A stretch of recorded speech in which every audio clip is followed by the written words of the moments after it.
অভাব মানুষের ভেতরটাকে শক্ত করে তোলে। যার ঘরে অভাব থাকে তার স্বপ্নগুলো হিসেব করে আস্তে আস্তে বড় হয়। জীবনে অনেক চাওয়ার থাকে, কিন্তু সব চাওয়া মুখে বলা যায় না।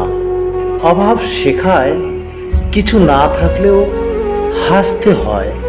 অভাব রাতের ঘুম কাড়িয়ে নেয়, কিন্তু স্বপ্নগুলো আস্তে আস্তে বড় হয়ে যায়। যারা জীবনে অভাব দেখেছে তারা সামান্য কিছুতেই সুখ খুঁজে পায়।